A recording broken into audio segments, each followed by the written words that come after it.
love driving and I always felt that I was an above average driver. Then I came to know that more than 90% of the drivers feel the same. Now that can't be true because when we talk of averages, only up to 50% of the drivers can be above average. Titanic went down on her maiden voyage, but did you know that the manufacturers who built it felt it was so sturdy that they dubbed it as the ship which cannot sink?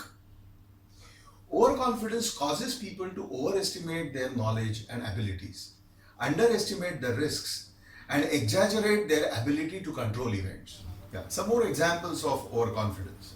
You would have observed that most government projects overshoot their estimates in terms of time as well as costs. So what's new, you will say? The surprising thing is that even in the private sector, you will observe the same phenomenon. There are a lot of people who work in key areas in a company and are very good at their jobs. Their expertise is crucial to the success of the company and they know it. Many feel that they do not get the importance they deserve in the organization. This makes them think that they are slogging for an unappreciative organization and they would be better off going the entrepreneurial way. The error is in thinking that the job they do is all there is to it in running a business. This is not to discourage people from becoming entrepreneurs or saying that all aspiring entrepreneurs would fail. I'm just trying to bring out the fact that if you fall in the above category of key employees and want to start out on your own, do consider all other aspects of managing a business before jumping ship. Have you noticed that overconfidence is most prevalent when results cannot be judged for accuracy, not immediately anyway? Sweeping statements hence can be made with authority and confidence. When things become more and more measurable, overconfidence diminishes to a large extent. So let's look at how to tackle overconfidence. Let's start with your own overconfidence. Some few steps. Always have a learner's attitude.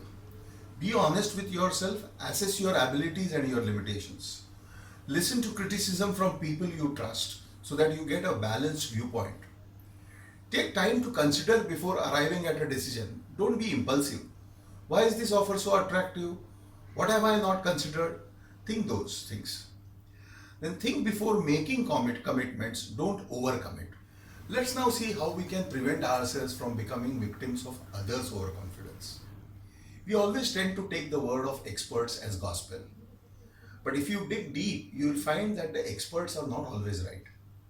They get the tag of experts precisely because they have taken the risks during decision making and many times have come up winners.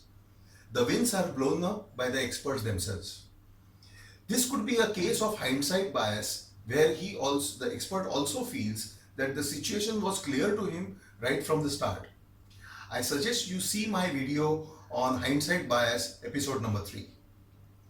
So in such situations, we are happy that we don't have to look for the right answers ourselves because the experts are giving them to us on a platter.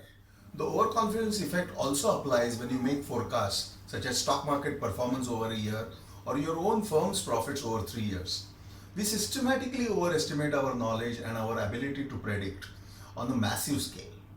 Experts suffer even more from the overconfidence effect than lay people do.